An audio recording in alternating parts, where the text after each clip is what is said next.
সালাতু সালাম গয় আমার দুরুদ সালাম গয় আমার কইয় নবী মুস্তাফা তোমরা যদি যাও গো মদিনা। জোরে বলো সুবহানাল্লাহ। কে কে মদিনা যেতে চায় বাবাজি বলেন জরা, মদিনা যেতে চান?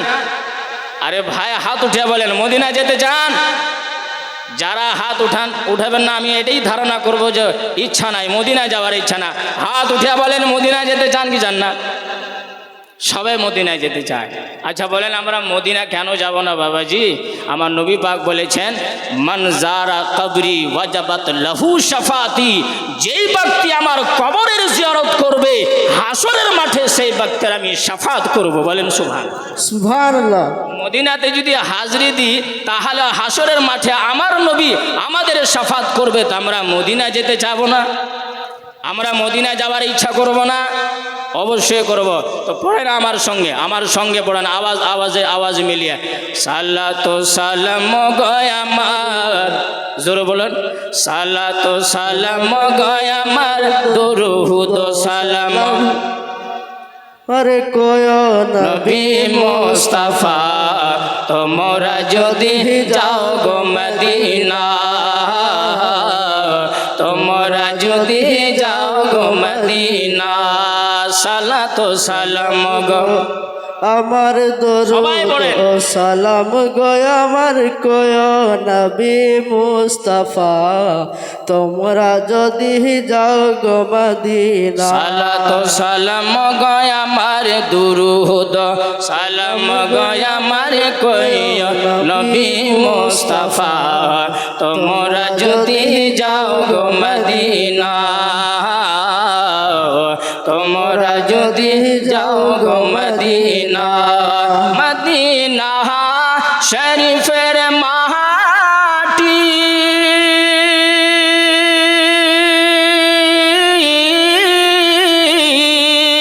আমার চোখে মুখে বুকে মাখিও। মদিনা শরীফের মাটি আমার চোখে মুখে বুকে মাখিও। এমন পবিত্র মাটি, এমন পবিত্র মাটি আমার নবীর রওজা তোমরা যদি যাও গো মদিনা, তোমরা যদি সালাতু সালাম গয় আমার দুরুদ আমার কইয় নবী মুস্তাফা তোমরা যদি যাও গো মদিনা। আমার নবী পাক সাল্লাল্লাহু আলাইহি সাল্লাম বলেন, বুখারী শরীফের মধ্যে ইমামে বুখারী রাহমাতুল্লাহি তাআলা আলাইহি একটি হাদিস উল্লেখ করেন আর ইমামে বুখারী বর্ণনা করেন। আমার নবী পাক বলেছেন মা বাইনা বাইতি ওয়া মিম্বারি রাউযাতুম মিন রিয়াজিল জান্নাহ। জোরে বলুন। আমার নবী পাক বলেন আমার বাড়ি থেকে নিয়ে মসজিদে নববীর মেম্বার পর্যন্ত, বলেন মসজিদে নববী নাম শুনেছেন তো বাবাজিরা? আর আমার নবীর বাড়ি কোথায়? আমার নবীর বাড়ি কোথায়? ঘর কোথায়? মসজিদের নববীর পার্শ্বেই আমার নবীর ঘর বাড়ি আর পার্শ্বেই মসজিদ। আমার নবী পাক বলেন আমার বাড়ি থেকে নিয়ে আমার ঘর থেকে নিয়ে মসজিদ শরীফে যে মেম্বার রয়েছে আমার বাড়ি থেকে নিয়ে মসজিদের মেম্বার পর্যন্ত এই জায়গাটা জমিনের অংশ নয়, এই জমিনের অংশ নয়, ওই জায়গাটা হচ্ছে জান্নাতের বাগানের মধ্যে একটি বাগান। বলুন সুবহানাল্লাহ। এর আশিকের দলেরা যারা হিন্দুস্তানের মাটি থেকে, বাংলাদেশের মাটি থেকে, পাকিস্তান থেকে যারা মদিনার সফর করে আসলে মদিনার সফর নয়, আসলে জান্নাতের সফর শুরু করে। সুবহানাল্লাহ। কেননা আমার নবী পাক বলেন আমার বাড়ি থেকে নিয়ে মসজিদের মেম্বার পর্যন্ত এই জায়গাটা জান্নাতের বাগান। বলুন, যারা নবীর রওজার জিয়ারত করিবে, নবীর রওজাতে হাজরি দিবে, আসলে জান্নাতে হাজরি দেওয়া হবে। সুবহানাল্লাহ। কে জান্নাতে যেতে চায় না?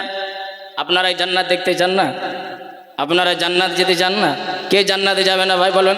কেউ জান্নাতে যেতে চায়? কেউ বলবে যে আমি জান্নাতে যেতে চাইবো না? প্রত্যেক মুমিনের ইচ্ছা হয় আমি জান্নাতে যাব। দেখেন, এটা আমার বক্তব্য নয়, হাদিসের বক্তব্য।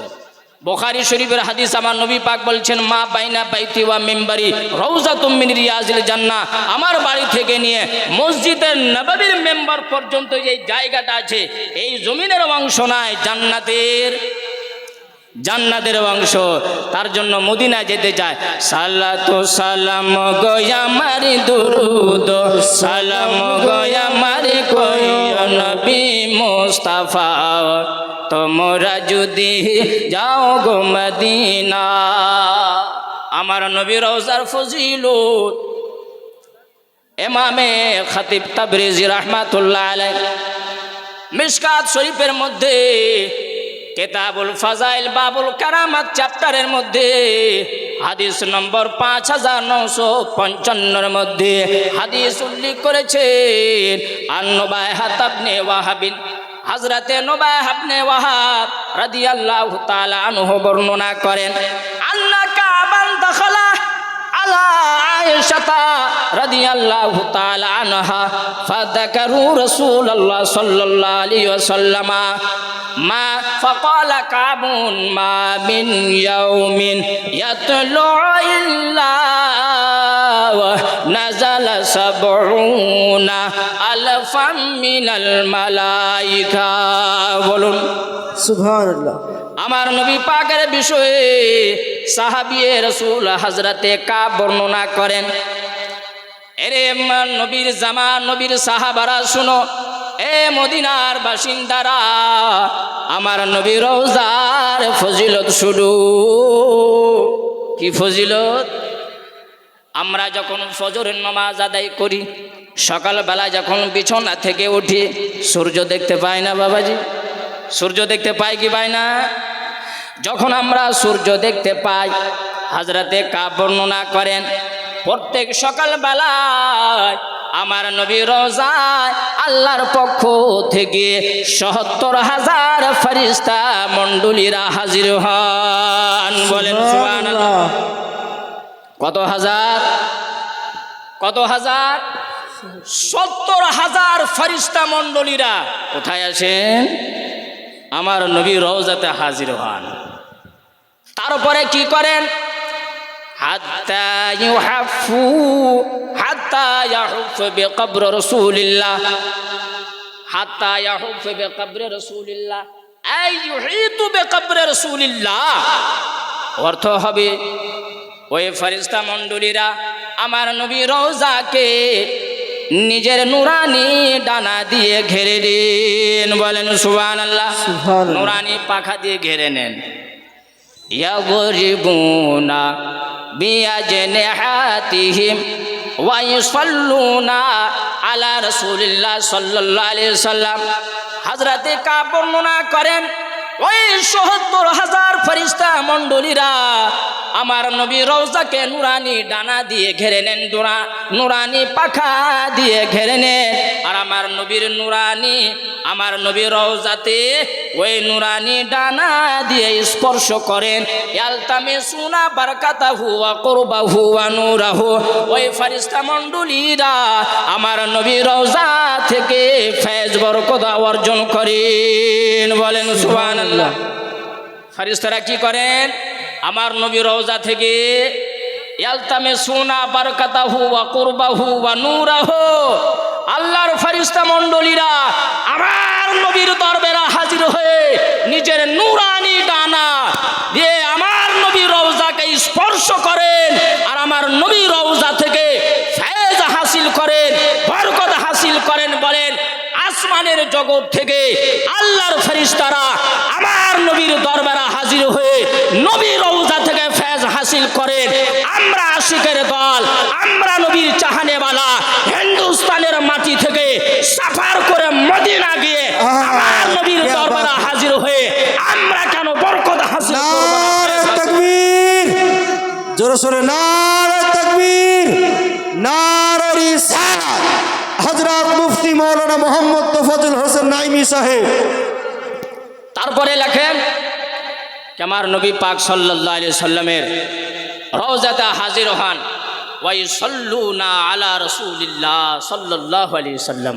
আর ওই ফেরেশতা মণ্ডলীরা আমার নবীর প্রতি দুরূদ পাঠ করেন, বলেন সুবহানাল্লাহ। আমার নবীর প্রতি কি পাঠ করেন? দুরূদ পাঠ করেন, সকাল থেকে নিয়ে সন্ধ্যা পর্যন্ত। তারপরে লেখা হাত্তা ইদা আমসাও আরাজু, যখন সন্ধ্যা হয়ে যায়, রাত্রি যখন হয়ে যায়, ওই ফেরেশতা মণ্ডলীরা আমার নবীর রওজা থেকে আসমানের জগতে চলে যান, বলেন সুবহানাল্লাহ। সুবহানাল্লাহ, সুবহানাল্লাহ। আচ্ছা, 70,000 ফেরেশতা আমার নবীর রওজা থেকে আসমানের জগতে গেলেন। আমার নবীর রওজা কি খালি হয়ে গেল নাকি? হ্যাঁ, আমার নবীর রওজা কি খালি হয়ে গেল? না না, আমার নবী পাকের সাহাবী হযরতে কাব বর্ণনা করেন খালি হয় না। সুম্মা হাবাতা মিসলুহুম ফাসানাউ মিসলা যালিক। হযরতে কাব বর্ণনা করে সন্ধ্যার সময় ৭০,000 ফেরেশতা আসমানের জগতে চলে যান। আবার আসমানের জগৎ থেকে ৭০,000 ফেরেশতা সন্ধ্যার সময় নবীর দরবারে হাজির হন। সুবহানাল্লাহ, সুবহানাল্লাহ। ৭০,000 ফেরেশতা মণ্ডলীরা সকালে আসেন, সন্ধ্যা পর্যন্ত থাকেন। যখন সন্ধ্যা হয়ে যায়, মগরবের যখন আজান হয়ে যায়, আসরের নামাজের পর মগরবের আগে পূর্বে ওই ৭০,000 ফেরেশতা আসমানের জগতে চলে যান। আর আবার আল্লাহর পক্ষ থেকে আসমানের জগৎ থেকে ৭০,000 ফেরেশতা আমার নবীর দরবারে হাজির হন। মগরব থেকে নিয়ে ফজর পর্যন্ত থাকেন, বলেন সুবহানাল্লাহ। সকাল থেকে নিয়ে সন্ধ্যা পর্যন্ত ৭০,000 ফেরেশতা আমার নবীর প্রতি সালাম পাঠ করেন, আমার নবীর প্রতি দুরূদ পাঠ করেন। ইসাল্লুনা আলা রাসূলিল্লাহ, আমার নবীর প্রতি দুরূদ পাঠ করেন। আর মাগরিব থেকে নিয়ে ফজর পর্যন্ত ৭০,000 ফেরেশতা আমার নবীর প্রতি দুরূদ পাঠ করেন, বলেন সুবহানাল্লাহ। সুবহানাল্লাহ, সুবহানাল্লাহ। তো যেই নবীর রওজার ফজিলত এত, আমরা সেই রওজাতে হাজিরি দেওয়ার নিয়তে সফর করব না? জি, সফর করব কি করব না? কিছু লোক বলবে বাবাজি শুনে রাখেন, মসজিদে হারামে নমাজ পড়ার নিয়তে সফর করো, ঠিক। মসজিদে হারামের নাম শুনেছেন তো? যে মক্কাতে কাবার আশপাশে যে মসজিদ, এই মসজিদের নাম হলো কি? মসজিদে হারাম। আর মদিনাতে যে মসজিদ, সে মসজিদের নাম মসজিদে নববী।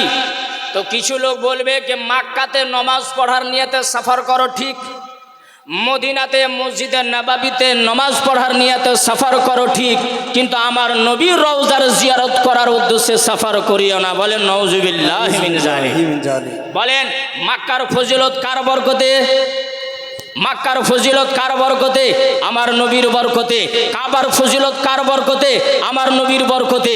মসজিদে হারামের বরকত ফজিলত কার বরকতে? আমার নবীর বরকতে। মক্কার ফজিলত কার বরকতে? আমার নবীর বরকতে। মদিনার ফজিলত কার বরকতে? আমার নবীর বরকতে। এক কথায় এই পৃথিবীতে হযরতে জিবরাইলকে ফজিলত আল্লাহ পাক দিয়েছেন, নবীর ওসিলাতে দিয়েছেন। হযরতে মিকাইলকে যা ফজিলত দিয়েছেন আমার নবীর বরকতে। এক কথায় এই পৃথিবীতে যা কিছু আল্লাহ পাক ফজিলত দিয়েছেন সব কিছু আমার নবীর বরকতে, বলেন সুবহানাল্লাহ। সুবহানাল্লাহ। আমার নবীর বরকতে, সবই তো আমার নবীর বরকতে। বলেন বলেন আমার নবী যদি মসজিদে নববীতে নামাজ না পড়তেন, মসজিদে নববীর যদি ফজিলত না বয়ান করতেন, তো মসজিদে নববীর ফজিলত বাড়তো না। বোঝা যাচ্ছে যা কিছু ফজিলত আল্লাহ পাক দিয়েছেন কার বরকতে? আমার নবীর বরকতে। বলেন যার ওসিলাতে সমস্ত বরকত পাওয়া গেছে, যার ওসিলাতে সমস্ত ফজিলত পাওয়া গেছে, যার ওসিলাতে সমস্ত মর্যাদা সম্মান পাওয়া গেছে, ওই জাতের জিয়ারত করার নিয়তে সফর করাকে যারা নাজায়েজ বলবে তারা আশিকে রাসূল হইতে পারে না, তারা মুহিব্বে রাসূল হইতে পারে কোনোদিন হইতে পারে না। যার অন্তরে রায়ের দানার পরিমাণ ঈমান থাকবে, যার অন্তরে সুয়ের নখের পরিমাণ ঈমান থাকবে, এটাই ধারণা করবে সব জায়গার সফর করার আলাদা মাসলা হবে। আমার নবীর জিয়ারতের উদ্দেশ্যে সফর করলে আলাদা মাসলা হবে, বলেন সুবহানাল্লাহ। নারে তাকবীর, আপনারা যদি নারের কমসে কম রিপ্লাইটা দেন আর যদি রিপ্লাই না দেন মুফতি সাহেব বলবেন এরা একবারে ঘুমে গেছে। এগুলোর কাজ আছে, আপনারা শুনে রাখুন। আপাতত আপনাদের শিক্ষার জন্য খুব ভালো। আশ্চর্য মাইকম্যান রে। হ্যাঁ, আমরা তো আছি না, থাক, আমরা থাকলেই জালসা হবে নাকি বাবাজি? হ্যাঁ, আর যেখানে আওয়াজ আছে এখানেই চালিয়ে নেবো আমরা। আলহামদুলিল্লাহ, আল্লাহ পাক আওয়াজ দিয়েছেন, বলেন সুবহানাল্লাহ। সুবহানাল্লাহ। হ্যাঁ, দরকার পড়বে না, একবার বলেন সুবহানাল্লাহ। সুবহানাল্লাহ। তো আমার নবী পাক সাল্লাল্লাহু আলাইহি সাল্লামের কি ফজিলত, কি সম্মান আল্লাহ পাক কোরআনের মধ্যে বলছেন, ইয়া আইয়ুহাল্লাযীনা আমানু লা তারফাউ আসওয়াতাকুম ফাওকা সাওতিন নবী। আপনারা বলুন, আমরা যখন আপোষে মিটিংয়ে বসি, আপনারা মিটিং করেন কি করেন না? হারুর পাড়াতে মিটিং হয়, সমাজ নিয়ে মিটিং হয়, কোনো বিষয় নিয়ে তো মিটিং হয়। মিটিংয়ে যখন আপনারা বসেন অনেক রকম আলোচনা হয়, হয় কি হয় না? বিভিন্ন প্রকারের আলোচনা হয় কি হয় না? মডল বসে থাকে, মুখিয়াজি বসে থাকে, এমএলএ বসে থাকে, দরগা বসে থাকে, অনেক পদের লোক বসে থাকে। আপনারা আলোচনা করেন, আলোচনা করার সময় আলোচনা হতে হতে কোনো সময় আওয়াজ উঁচু হয়ে যায় না? জি জি। আওয়াজ উঁচু হয় কি হয় না? কোনো সময় চিল্লা কথা বলে, জোরদার আওয়াজে কথা বলে, এই মতন হবে না, ওই মতন হবে, ওই মতন হবে না, এই মতন হবে, হয় কি হয় না? তখন এমএলএ সুঝে না, এমএলএ বুঝে না, মুখিয়াজি বুঝে না, তখন মডলজি বুঝে না, তার মুখিয়া এমএলএ থাক, যখন চিল্লাতে শুরু করে, যখন গুসা আসে, যখন রাগ হয়ে যায়, তখন চিল্লাতে শুরু করে। চিল্লায় কি চিল্লায় না? উঁচু আওয়াজে কথা হয়ে যায়। আসুন আমরা শুনি আমার নবীর সম্মান, আমরা শুনব নবীর ফজিলত। বলুন, আল্লাহ পাক বলছেন, ইয়া আইয়ুহাল্লাযীনা আমানু লা তারফাউ আসওয়াতাকুম ফাওকা সাওতিন নবী। আল্লাহ পাক বলছেন, আমার বান্দারা শোনো, এই বান্দারা শোনো, আমার প্রিয় নবীর দরবারে দাঁড়িয়ে যখন কথা বলবা, আমার নবীর মাহফিলে যখন কথা বলবা, আমার নবীর সামনে বসে যখন আলোচনা করবা, উঁচু আওয়াজে কথা বলবে না, নিচু আওয়াজে কথা বলবে। সুবহানাল্লাহ, সুবহানাল্লাহ। আমার নবীর সামনে দাঁড়িয়ে উঁচু আওয়াজে কথা বলার আদেশ আল্লাহ পাক দেননি, বলেন সুবহানাল্লাহ।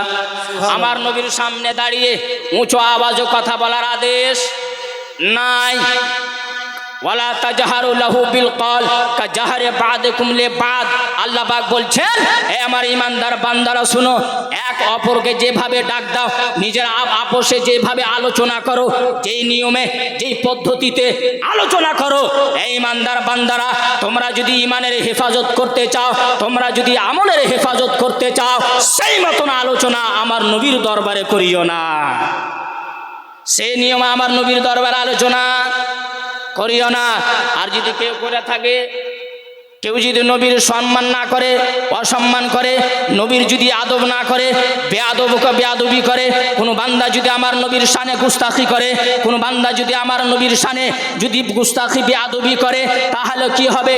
আল্লাহ পাক বলছেন, আনতাহাবাতা আমালুকুম ওয়া আনতুম লা তাশউরুন। তোমাদের জীবনের ঈমান বরবাদ হয়ে যাবে, আমল বরবাদ হয়ে যাবে, তোমরা জানতেও পারবে না। সুবহানাল্লাহ, সুবহানাল্লাহ। তো সুয়ের নোকের পরিমাণ, রায়ের দানার পরিমাণ আমার নবীর শানে যদি অসম্মান হয়ে যায়, বেয়াদবি হয়ে যায়, গুস্তাখি হয়ে যায়, তাহলে ঈমান থাকবে? কথা বলেন, ঈমান থাকবে? ঈমান থাকবে না, আমল থাকবে? থাকবে না। আমি বলি 24 ঘন্টা আল্লাহর জিকির করতে থাকবেন, 24 ঘন্টা জিকির আজকার করবেন, তাসবিহ তাহলিল পাঠ করবেন, কোরআন তেলাওয়াত করবেন, আল্লাহ আল্লাহ বলে ডাক দিবা, লা ইলাহা ইল্লাল্লাহর বিরদ করবা, পড়তে থাকবা, নামাজ পড়ো, তাহাজ্জুদ পড়ো, ফরজ পড়ো, ওয়াজিব পড়ো, সুন্নত পড়ো, নফল পড়ো, যা ইবাদত করবা, আমার নবীর শানে যদি সুয়ের নোকের পরিমাণ যদি বেয়াদবি হয়ে যায়, আমার নবীর শানে যদি গুস্তাখি হয়ে যায়, 24 ঘন্টার ইবাদত কাজে আসবে না, বরবাদ হয়ে যাবে। সুবহানাল্লাহ, সুবহানাল্লাহ। ওয়া আনতাহাবাতা আমালুকুম, আমল বরবাদ হয়ে যাবে, আমল বরবাদ হয়ে। আচ্ছা বলুন, আল্লাহ পাক বলছেন, আমার নবীর সামনে দাঁড়িয়ে উঁচু আওয়াজে কথা বলিও না, উঁচু আওয়াজে কথা বলিও না। আচ্ছা বলুন, এখন বলা যাবে কি? দিমাগ হাজির আছে বাবাজি? এখন বলা যাবে? এখন তো কেউ যদি বলে এখন তো নবী জিন্দা নাই, এখন তো নবী আমাদের সামনে নাই, এখন কি নবীর নাম নিয়ে উঁচু আওয়াজে কথা বলা যায়? এখন তো নবী পাক এই দুনিয়াতে নাই, কবরে শুয়ে আছেন, রওজাতে শুয়ে আছেন। কোনো বান্দা এই ধারণা করতে পারে যদি এই প্রশ্ন করে যে নবী রওজার পার্শ্বে দাঁড়িয়ে কেউ যদি জিয়ারত করতে যায় আর আমার নবীর পার্শ্বে দাঁড়িয়ে যদি উঁচু আওয়াজে কথা বলে, তাহলে কি এই আদেশটা আছে উঁচু আওয়াজে কথা বলা যাবে? কথা বলা যাবে? আসুন এই আয়াতের ব্যাখ্যা করতে গিয়ে ইমাম হাফিজ ইবনে কাসির রাহমাতুল্লাহি তাআলা আলাইহি তাফসীর ইবনে কাসিরের মধ্যে বর্ণনা করেন, আলাল উলামাউ ইয়াকরাহু রাফু সাউতি ফি কবরিহি সাল্লাল্লাহু আলাইহি সাল্লাম কামা কানা ইয়াকরাহু রাফু সাউতি ফি হায়াতিহি লিআন্নাহু মুহতারামুন হাইয়ান ওয়া ফি কবরিহি দাইমা। বলেন সুবহানাল্লাহ। আল্লামা হাফিজ ইবনে কাসির রাহমাতুল্লাহ আলাইহি বর্ণনা করেন, যেই মতন সাহাবার উপরে আমার নবীর তাজিম ওয়াজিব ছিল, যেই মতন আল্লাহ পাকের আদেশ ছিল আমার নবীর সামনে দাঁড়িয়ে উঁচু আওয়াজে কথা বলা যাবে না, সেই মতনই নবীর রওজার সামনে দাঁড়িয়েও কিয়ামত পর্যন্ত উঁচু আওয়াজে কথা বলার আদেশ নয়। কেউ যদি রওজার পার্শ্বে দাঁড়িয়ে যদি উঁচু আওয়াজে কথা বলে তাহলে নবীর অসম্মান করা হবে, নবীর গুস্তাখি করা হবে, নবীর বেয়াদবি করা হবে। বলেন, যেই নবীর শানে আল্লাহ পাক উঁচু আওয়াজে কথা বলা বরদাস্ত করেন না, সেই নবীর শানে যদি গুস্তাখি করে আল্লাহ বরদাস্ত করবে? সুবহানাল্লাহ, সুবহানাল্লাহ। না না না, আরে যুবকেরা, বাবারা, নবীর শানে যখন এই জামানাতে কিছু লোক যখন জুবান খুলে ধ্যান দেয় না আমার কথা কোন দিকে যাচ্ছে, নবীর অসম্মান হচ্ছে কি সম্মান হচ্ছে, আদব হচ্ছে কি বেয়াদবি হচ্ছে, সহজভাবে জুবান খুলে দেয় মাজাল্লাহ আমার নবী তো আমাদের মতন ছিল। বলেন নাউজুবিল্লাহ। কত সহজে কথা বলে দেয়। বলুন, কোনো সন্তান কোনো ছেলে যদি বাপকে বলে যে আমার বাপ আমার মতন, বাবাজি কথা ধ্যান দিয়ে শুনবেন, আপনার আলহামদুলিল্লাহ আপনাদের ছেলে মেয়ে বাড়তো তো আছে, ছেলে যদি বলে বাবাকে যে বাবা আমার মতন, বাবাজি রাগ করবেন? রাগ করবেন কি করবেন না? কদি কোন শয়তান ইবলিস আমি সন্তান পয়দা করে দিয়েছি, নিজের বাপকেও চিনে না, বলছে যে বাবা আমার মতন। তো ছেলে যদি বাপকে বলে কে বাপ আমার মতন, তো বাপ বরদাস্ত করে না, বাপ নারাজ হয়ে যায়। আরে আমার নবীর শানে যদি এই শব্দ ব্যবহার করা হয়, আমাদের নবী আমার মতন আমাদের মতন ছিল, নবী কি নারাজ হবেন না? আমার নবী কি নারাজ হবেন না? আর নবী যদি নারাজ হয়ে যায় আল্লাহ রাজি হবে? কথা বলেন, নবী যদি নারাজ হন আল্লাহ রাজি হবে? আর আল্লাহ যদি রাজি না হয় ঈমান থাকবে, আমল থাকবে? বোঝা যাচ্ছে ঈমানের আমলের হেফাজত আল্লাহকে রাজি করতে গেলে সর্বপ্রথমে নবীকে রাজি করতে হবে। বলেন সুবহানাল্লাহ। আমার নবীর সম্মান করতে চায় না, নবীর সম্মানের কথা যখন হয় তখন কিছু লোককে খুঁজলি হয়ে যায়, চুলকাতে শুরু করে, এই নবীর শানের কথা চলে আসে, নবীর নাতের কথা চলে আসে, চুলকানি হয়ে যায়, চুলকাতে শুরু করে। এই জলঙ্গি থেকে এক যুবক আমাকে ফোন করে বলছে যে নবীর প্রতি সালাম ও কায়াম চলবে না। কি বলছে? সালাম ও কায়াম চলবে না, সালামও চলবে না, কায়ামও চলবে না। আর আমার পার্শ্বে আপনাদের ইমাম খতিব সাহেব মৌলানা নাঈম সাহেব বসে আছে, কিছুদিন পূর্বে আমার হোয়াটসঅ্যাপে একটা হাদিস নম্বর পাঠিয়েছিলেন, মনে আসলো? আমার হোয়াটসঅ্যাপে একটা হাদিস নম্বর পাঠিয়েছেন আপনাদের ইমাম সাহেব, আর আমাকে ফোন করে বলছেন হুজুর এই হাদিস নম্বরে দেখেন তো যে তিরমিজি শরীফের হাদিস নম্বর আছে, যে এত নম্বর হাদিসে লেখা আছে যে আমার নবীর প্রতি যে সালাম কায়াম করবে ডাইরেক্ট জাহান্নামে যাবে। কাহা যাবে? জাহান্নামে যাবে। আচ্ছা বলেন যে সালাম পড়লে জাহান্নামে যাবে? হ্যাঁ, আমার নবীর উপরে দুরূদ পাঠ করলে পাঠ করনেওয়ালা জাহান্নামে যাবে? বলুন, কে জাহান্নামে যাবে? আমি তখন মৌলানা নাঈম সাহেবকে বললাম, কে রিপ্লাই তাকে উত্তরদার তাকে বলো কা দলিল তো নম্বর হয় না, হাদিস নম্বর কি দলিল হয়? না, হাদিস দলিল হয়। আমি বললাম তাকে বলো যে হাদিস পাঠাও, তিরমিজি শরীফের হাদিস পাঠাও, কোন হাদিসে লেখা আছে হাদিসটা পড়ো আর হাদিসটা আমাকে পাঠাও। হাদিস নম্বর দিলে চলবে না, আমি জানি হাদিস নম্বর কোন মৌলবি বলা হবে আর ওই নাম্বারটা মুখস্থ করে সুন্নি মৌলবিরাকে পেরেশান করে, জি জি জি। সুন্নি আলিমেরাকে পেরেশান। অমুক নম্বর হাদিসে, আরে ভাই হাদিসটা তো পড়ো, হাদিসটা তো পড়ো, হাদিসটাতে কি লেখা আছে? আমি আল্লাহর কসম খেয়ে বলি, তিরমিজি তো দূরের কথা, বুখারী থেকে নিয়ে এই জামানাতে যত হাদিসের কিতাব লেখা রয়েছে, কোন এমন কিতাবে এমন কোন হাদিস নয় যে হাদিসে লেখা আছে আমার নবীর প্রতি সালাম কায়েম করলে জাহান্নামে যাবে, সুবহানাল্লাহ। এমন কোন হাদিস নাই। আল্লাহর কসম খেয়ে বলি, হাদিস নাই কে জাহান্নামে যাবে, কিন্তু আল্লাহর নবীর চাহনেওয়ালা আশিক রাসূল প্রমাণ করতে পারবে। আমি এমন হাদিস দেখাতে পারবো যে হাদিস থেকে প্রমাণ হবে নবীর প্রতি সালাম পড়লে, নবীর প্রতি কিয়াম করলে জাহান্নামে নয় জান্নাতে যাবে। নারে রিসালাত হযরত মুফতি মাওলানা মোহাম্মদ তোফাজ্জল হোসেন নাইমি সাহেব, জলসা কমিটি। নবীর প্রতি সালাম পাঠ করলে জাহান্নামে যাবে না, কোথায় যাবে? জান্নাত। জান্নাতে যাবে। কোথায় যাবে? জান্নাতে যাবে।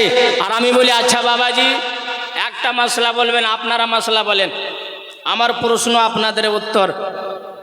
আমি যদি বলি যে এই মাসলাটা হারাম, তো আপনারা বলবেন যে কোন কিতাবে লেখা আছে? কত ঠিক লাগে বাবাজি, আপনারা কি চোখ বন্ধ করে মেনে নেবেন? আমি যদি বলি সালাম পড়া হারাম, কায়াম করা হারাম, চট করে প্রশ্ন করবেন যে কেতাব দেখা, কোন কেতাবে লেখা আছে হারাম? আমি চিন্তা করছি যে আমাদেরকে সাধারণ ব্যক্তি এসে প্রশ্ন করে, হুজুর কোন কেতাব আছে, কোন হাদিস আছে? আর এই ওয়াহাবি সম্প্রদায়ের মৌলবীরা হাজারো হাজার বার বলছে যে নবীর প্রতি সালাম পড়া হারাম, কিন্তু ওরাকে কেউ যে জিজ্ঞাসা করে না যে দেখা যে কোন কেতাবে লেখা আছে যে হারাম, কেউ জিজ্ঞাসা করে না। শুধু সুন্নির কাছে প্রশ্ন, শুধু সুন্নি আলিমেরাই উত্তর দিবে যে সালাম চলবে, কায়াম চলবে। আরে ভাই, যারা হারাম বলছে তাদেরকে যেহেতু জিজ্ঞাসা করো যে ভাই কেতাব তো দেখাও, হাদিসের কোন কেতাবে লেখা আছে যে হারাম। আচ্ছা বলেন, কোনো বান্দা কোনো কামকে হারাম করতে পারবে? কথা বলেন, হারাম করতে পারবে না? হারাম করনেওয়ালা কে? আল্লাহ। হারাম কে করবে? আল্লাহ। হালাল কে করবে? আল্লাহ। আল্লাহ ব্যতীত নবী, আল্লাহর আদেশে নবী হারাম করবেন, আল্লাহর আদেশে নবী হারাম করবেন। এই ব্যতীত কোনো বান্দা কোনো কাজকে, কোনো আমলকে হারাম বলার কোনো বান্দাকে অধিকার দেওয়া হয়নি, কোনো বান্দাকে অধিকার নাই। কাফ আমলকে হারাম বলবে, অধিকার নাই। হালাল বলবে, হালাল বলার জন্য দলিলের দরকার, হারাম বলার জন্য দলিলের দরকার। আমি বলতে চাই, নবীর প্রতি যদি সালাম পড়া হারাম হয়, কেতাব দেখাতে হবে। আমার নবীর প্রতি কায়াম যদি হারাম হয়, কেতাবে দেখাতে হবে। কেতাবে যদি না থাকে, হাদিসের কেতাবে যদি না থাকে, তাফসীরের কেতাবে যদি না থাকে, কিয়ামত পর্যন্ত কোন মায়ের লাল হারামও প্রমাণ করতে পারবে না। কথা বুঝতে পারছেন বাবাজি? হারাম কি সহজ নাকি? হ্যাঁ, যাকে চাইবে হারাম, হারাম দলিল দিতে হবে ভাই, দলিল দাও। কোন কেতাবে লেখা আছে হারাম? দলিল নাই। বিনা দলিলে হারাম বলা যাবে? আর বিনা দলিলে যদি হারাম বলে তো গুনহেগার হবে কি হবে না? পাপী হবে কি হবে না?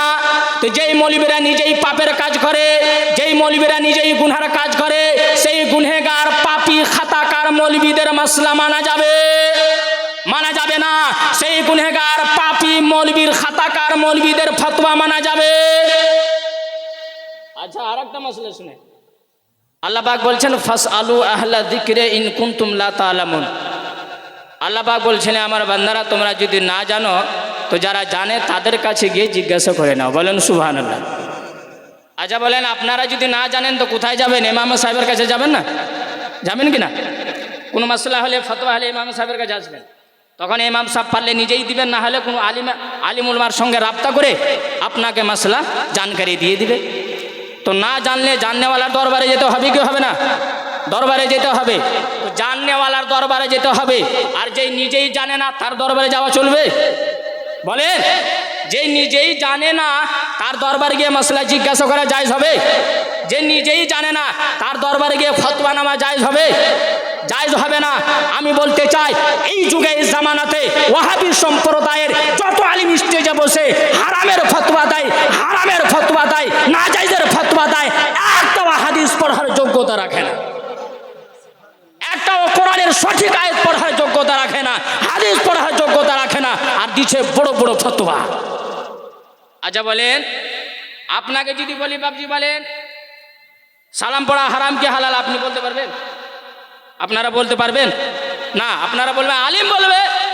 কেননা যারা কোরআনের জ্ঞান অর্জন করেছে, যারা হাদিসের জ্ঞান অর্জন করেছে, তারাই বলবে কি হালাল কি হারাম। কিন্তু বলুন, এই মশলাটা শুধু আমাদের জন্য নাকি?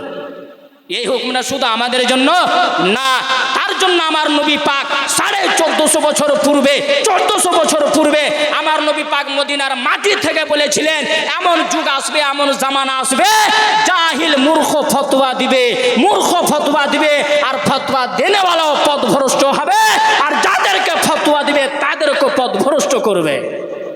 এটা আমার নবীর কথা। আমার নবী পাক বলেছেন এমন যুগ আসবে, এমন জামানা আসবে যে নিজেও গুমরাহ হবে আর অপরকেও গুমরাহ বানাবে। কেন বলেছেন নবী পাক? কেন নবী পাক জানছেন আর দেখছেন এমন যুগ আসবে যার মধ্যে ফতোয়া দেওয়ার শক্তি হবে না, যোগ্যতা রাখবে না, তবেও ফতোয়া দিবে। মাসলা বয়ান করার শক্তি থাকবে না, যোগ্যতা রাখবে না, তারপরেও মাসলা বয়ান করবে। কোরআন হাদিসের ব্যাখ্যা করার যোগ্যতা রাখবে না, তারপরেও কোরআন হাদিসের ব্যাখ্যা করবে। বলুন, যোগ্যতা না রাখলে কোরআনের ব্যাখ্যা করা হারাম, যোগ্যতা না রাখলে হাদিসের ব্যাখ্যা করা হারাম, যোগ্যতা না রাখলে হারামকে হারামের ফতোয়া দেওয়া হারাম, হালালের ফতোয়া দেওয়া হারাম, নাজায়েজের ফতোয়া দেওয়া হারাম। এক কথায় ফতোয়া দেওয়ার যোগ্যতা রাখলে ফতোয়া দিতে হবে, যোগ্যতা না রাখলে চুপ থাকতে হবে, ফতোয়া দেওয়ার অধিকার না। তো ফতোয়া দেওয়ার আগে কোরআন পড়তে হয়, হাদিসের পড়তে হয়। যা হোক, আমি বলি আল্লাহ পাক বলেন, ইয়া আইয়ুহাল্লাযীনা আমানু লা তারফাউ আসওয়াতাকুম ফাওকা সাওতিন নবী। আল্লাহ পাক বলছেন আমার হাবিবের সামনে উঁচু আওয়াজে কথা। আমার নবীর সম্মান ওয়াজিব। আচ্ছা বাবাজি বলেন, আমরা নামাজ পড়ি কি পড়ি না? কথা বলেন, আমরা নামাজ পড়ি তো পড়ি। আচ্ছা বলেন, নামাজ পড়লে আল্লাহর ধ্যানে নামাজ পড়তে হয়, আল্লাহর ধ্যানে মগ্ন হয়ে তো নামাজ পড়তে হবে। নামাজে কোনো বান্দার ধ্যান, কোনো বান্দাকে স্মরণ করা যাবে? নামাজ পড়া অবস্থায় মাকে স্মরণ করা যাবে? বাবাকে স্মরণ করা যাবে না? কোনো বান্দাকে স্মরণে নিয়ে আসা যাবে না। নামাজ পড়তে গেলে আল্লাহর ধ্যানে মগ্ন হয়ে নামাজ পড়তে হবে। আচ্ছা বলেন, নামাজ তো আল্লাহর ধ্যানে থেকে নামাজ পড়তে হবে। হাদিসে জিবরাইল, বুখারী শরীফের মধ্যে হাদিস, মুসলিম শরীফের মধ্যে হাদিস, হযরতে জিবরাইল আলাইহিস সালাম আমার নবীর দরবারে এসে জিজ্ঞাসা করছেন, হুজুর নামাজ পড়ার নিয়ম কি? মানে কোন পদ্ধতিতে, কোন নিয়মে নামাজ পড়লে আল্লাহর নিকটে নামাজটি কবুল হয়ে যাবে? বলেন সুবহানাল্লাহ। আমার নবী পাকের দরবারে হাজির হয়ে নিয়ম জিজ্ঞাসা করছেন। হুজুর পাক বললেন, হে জিবরাইল, এমনভাবে নামাজ পড়তে হবে, এমন নিয়মে নামাজ পড়তে হবে, এমন তরিকাতে নামাজ পড়তে হবে যেমন কি যে তুমি খোদাকে দেখছো। বলেন সুবহানাল্লাহ। যেমন কি যে তুমি খোদাকে দেখছো। আচ্ছা বলেন, খোদাকে দেখা কি সম্ভব? কথা বলেন, খোদাকে কেউ দেখতে পারবে? আপনারা ঘুমিয়ে গেছেন নাকি বাবাজি? কথা বলেন, আল্লাহকে দেখা সম্ভব? আদম নবীর সৃষ্টি থেকে নিয়ে আজ পর্যন্ত কোনো বান্দা, কোনো বান্দি, আমার নবী ব্যতীত কোনো বান্দা, কোনো বান্দি আল্লাহকে দেখেছেন? হাত উঠিয়ে বলেন, আল্লাহকে দেখেছেন? দেখেননি। কে দেখেছেন? আমার নবী পাক দেখেছেন। বলেন সুবহানাল্লাহ। আমার নবী ব্যতীত কোনো বান্দা আল্লাহকে আজ পর্যন্ত দেখেনি, কোনো বান্দি আল্লাহকে দেখেনি। কেমন করে দেখবে? হাদিসে কুদসি আল্লাহ পাক বলছেন, আমি যদি নিজের নূর সুঁয়ের নোকের পরিমাণ যদি এই জমিনের ওপরে ঢেলে দিই, সমস্ত মখলুক জ্বলে রাগ ছাই হয়ে যাবে, বরদাস্তি করতে পারবে না। তো আল্লাহকে দেখবে কেমন করে? আমার নবী পাক বলছেন, জিবরাইল, কোনো বান্দা যখন নামাজ পড়ে এমন নিয়মে নামাজ পড়তে হবে, এমন তরিকাতে নামাজ পড়তে হবে যেমন খুঁজে সে বান্দা আল্লাহকে, কথা বলেন, আল্লাহকে দেখছে। কিন্তু আমার নবী পাক বললেন, এই জিবরাইল, আল্লাহকে দেখা সম্ভব নয়। তো যদি আল্লাহকে না দেখতে পারে তাহলে কি করতে হবে? আমার নবী পাক বলছেন এটাই ধারণা করতে হবে, আমি আল্লাহকে দেখি না কিন্তু আল্লাহ আমাকে দেখছে। বলেন সুবহানাল্লাহ। আল্লাহকে আমি দেখি না কিন্তু আল্লাহ আমাকে দেখছে। এই ধ্যানে যদি নামাজ পড়ে দুনিয়ার খেয়াল আসবে, মা বাবার আত্মীয় স্বজনের খ্যাত বাড়ির দোকান এ সমস্ত জিনিসকে স্মরণে নিয়ে আসবেন, স্মরণে আসবে আসবে না। আল্লাহর ধ্যানে নামাজ পড়বেন, বোঝা যাচ্ছে নামাজ শুধু আল্লাহর জন্যই পড়তে হয়। বলেন সুবহানাল্লাহ। নামাজে দাঁড়িয়ে অন্যদিকে ধ্যান দেওয়া যাবে না, স্মরণ করা যাবে না। আচ্ছা বলেন, নামাজে দাঁড়িয়ে আছেন, বাবা ডাক দিয়েছে ব্যাটারে, তো বাপের কথা শুনবেন, বাপের কথা শুনবেন। বাপ বলো ডাক দিচ্ছে ব্যাটারে শোন, তো সে সন্তানের জন্য কি আদেশ আছে যে নামাজ ছেড়ে নামাজ ভঙ্গ করে আদেশ দেয়? হ্যাঁ আব্বা বলুন, কি বলছেন আপনি? বলা যাবে? বলা যাবে না। নামাজে দাঁড়িয়ে আছেন, মা ডাক দিচ্ছে ব্যাটারে আমার কথা শুন, আপনি নামাজ ভঙ্গ করে মাকে উত্তর দিবেন? কথা বলেন, মাকে উত্তর দিবেন? দিবেন না। আচ্ছা পীর, পীর যদি মুরিদকে ডাক দেয় আর মুরিদ যদি নামাজে দাঁড়িয়ে থাকে তাহলে সেই পীরের ক্ষেত্রে এই আদেশ আছে যে সেই মুরিদ নামাজ পড়া অবস্থায় পীরের প্রশ্নের উত্তর দেবে না। পীর হোক, শেখ হোক, বুজরিক হোক, আল্লামাতুদ্দাহার হোক, মুফতি হোক, মুফাসসির হোক, মুহাদ্দিস হোক, যতই বড় আল্লামা হোক, নামাজ পড়া অবস্থায় মা হোক, বাপ হোক, ভাই হোক, আত্মীয় স্বজন হোক, চাচা হোক, দাদা হোক, নানা নানি, এক কথায় যা বান্দা হোক, নামাজ পড়া অবস্থায় আল্লাহর ধ্যানে থাকতে হবে। আল্লাহ ব্যতীত কোন বান্দার দিকে ধ্যান দেওয়া যাবে না।